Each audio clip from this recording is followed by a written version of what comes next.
at least for today and for the foreseeable future, 3 gigabit per second is basically all you can do with hard drives, with physical hard drives. So if you were planning on, let's say, upgrading from to RAID hardware in the future, you wouldn't need very many SATA. If you're going to switch to hardware RAID anyway, that means you'll be using one of the PCI Express slots to put in that additional peripheral card. And on that peripheral card, it has its own support. Okay, most peripheral cards will support 6 gigabit per second because RAID usually means you want not only the reliability but also the performance. So they give you the leeway of okay, let's max it out so that if you have a fast hard drive, we can use it. But that also means that the built-in SATA of the motherboard is not going to be that important because you're going to use that to hook up to your DVD drive. Even with Blu-ray and all the newer technology, optical drives are extremely slow compared to hard drives. So 3 gigabits per second versus 6 gigabits per second, there's no difference. So I wouldn't fuss about oh, but this one only has 3, the other one has 6. I wouldn't pay too much attention to that. Okay, so does not make much difference using regular hard disk drives. Okay. Any other questions about SATA? Number of connections and also the speed of the connections. No questions? Okay, let's move on. A motherboard typically has a number of USB connectors. Now, there are 2 types of USB connectors. One is, the back. One would be connectors on the back panel. In other words, if you look at the back of a PC, you will see a whole bunch of connectors, and those are ready to be hooked up to a USB device. And then you have connectors on the motherboard itself, which is a 10-pin header. Okay, basically they have pins sticking out of the motherboard, and you can't really hook up anything to it except for a flash card reader, an internal flash card reader that you can install in the place of a floppy drive or a 3.5-inch drive bay. But other than that, the 10-pin headers are not very useful. You can also hook it up to the front of the case or the top of the case, depending on where the USB connectors are located.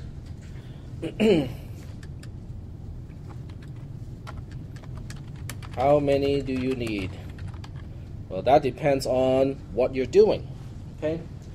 I think somebody mentioned. Did someone here mention about doing color calibration with Photoshop applications and stuff like that? No. Okay, this must be coming from my photography class that I took like 3 weeks ago. So anyway, there was a photographer. He is a local nature photographer, and he was leading a not-for-profit seminar to help FEL Nature Center to raise money. Okay, so it was good. It was for a good cause, and so I kind of signed up for the class. And he basically said, you're not doing anything useful unless your monitor is calibrated. If you're into like photo editing. I kind of disagree with that statement because not every one of us can afford a $1,000 monitor that has built-in capability of calibrating its color accuracy. Okay, but you can buy aftermarket devices to hook up to your monitor, and when the software runs, it will display different colors on the screen. The sensor will then pick up each color that is being displayed on the screen, compare it to what it is supposed to be, and then it will generate a profile, an ICC profile file that your computer system can take in and say, okay, now we can show colors in a more calibrated way. Okay, and the reason why I mentioned that is it is USB based.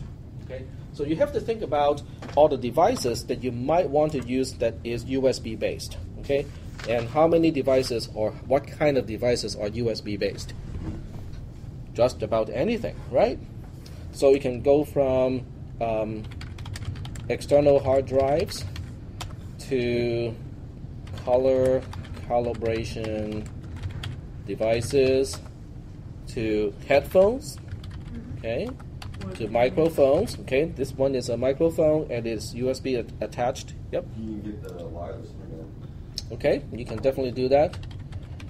Wireless cards. Printer. Keyboard Okay. and mouse. Sorry? Keyboard and mouse. Keyboard and mouse. Yeah, Game controllers. Yep. And when we talk about game controllers, there's also different genres and different types of game controllers. Yep. A USB hub. USB hub. Now, USB hub is basically what you use to expand the number of connections that you can get. Yep. And with all those connections, you would need a USB hub. Yep, especially when you have 4 game controllers, right? Now, I can see a gaming PC with more than 4, USB ports taken up by game controllers, because you can have one for driving games. Okay, those are cool. I mean, the one with the clutch is great. Okay, it's just that you have to somehow fix it, so it doesn't slide around when you play the games. And then you can have, one for like the gamepad stuff, one for flight. Okay, and they have specific ones designed. Okay, the flight one, is it 1 USB or is it 2? Because I know if you go for a full flight simulation, they have one that controls, this way, which is controlling the wings and stuff like that. One to control the throttle, and then they also have a slider for the feet to control the trimmer in the back. So I think they only use up 1 USB connection, but I'm not sure about that. But one person can easily use up like 3 or 4 USB ports just to hook up to game-specific devices. Okay, so there you go. There are many, many devices you can use, through the USB. So I would say get as many as possible.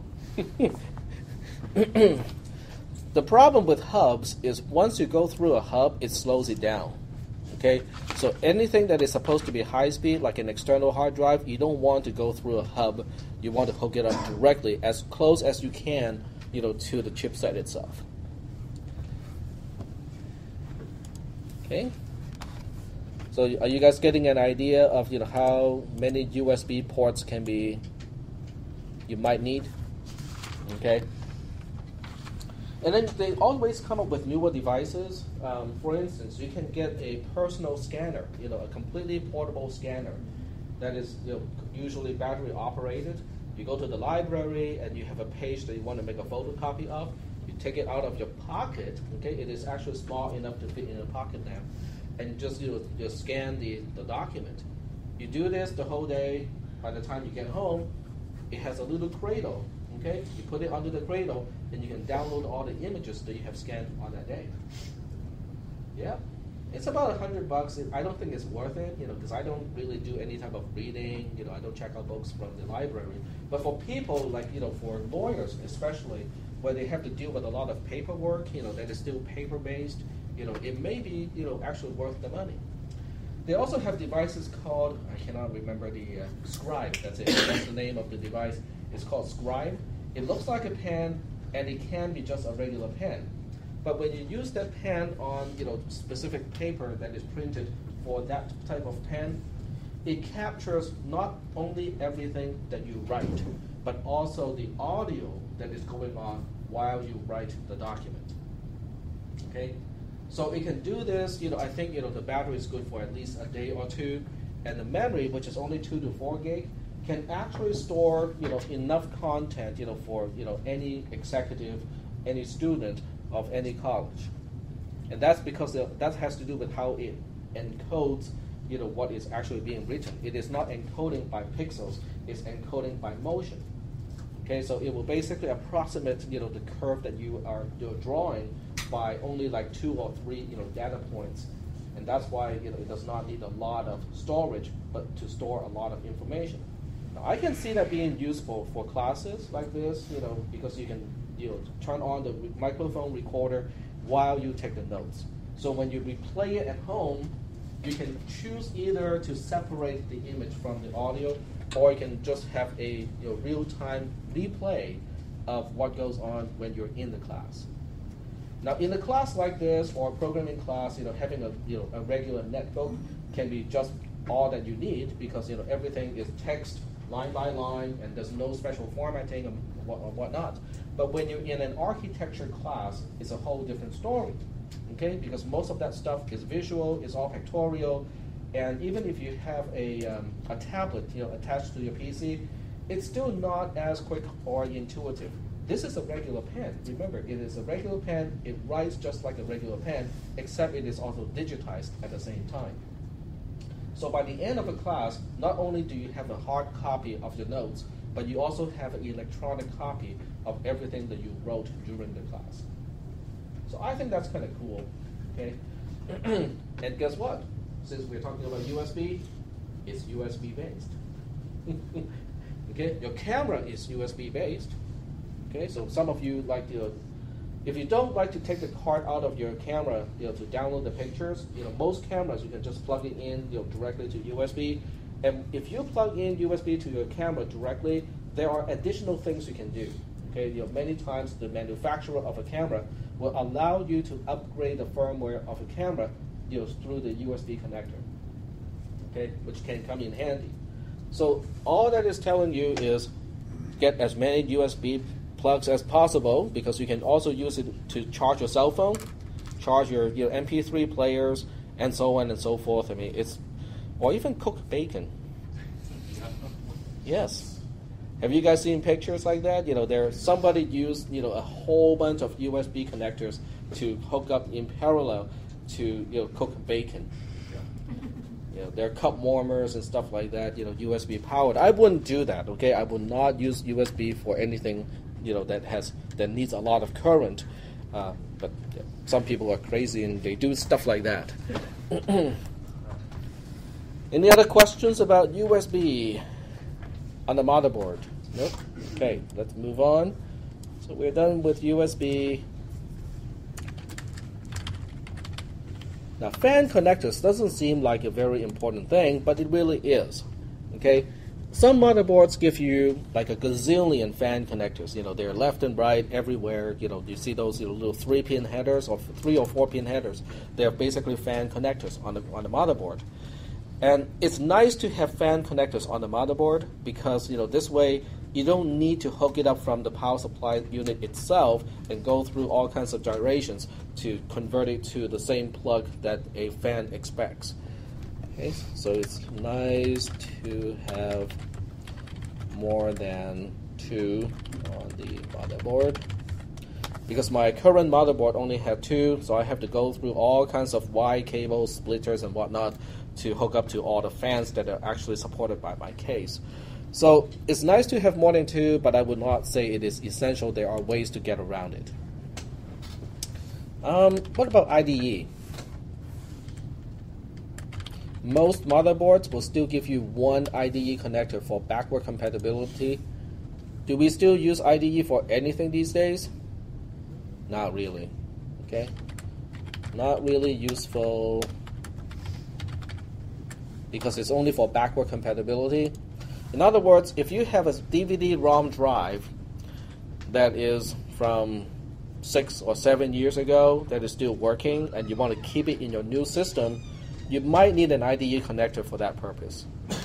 How much is a brand new DVD-ROM, a DVD read-write capable drive? Not even Blu-ray, just regular DVD. 30 bucks? 20 bucks? You want for like, yeah, 20 bucks. 20 bucks. There you go. One of those actually are actually 20 bucks. I mean, Yep. It's not like the greatest, but it'll read it. Right. All DVD drives will die. I have killed many. So, there's no need to go for anything that's expensive or fancy. Just get ones that will do everything that you need to do. And, just, wait for it to die, and then you change to a better one later on. Same thing.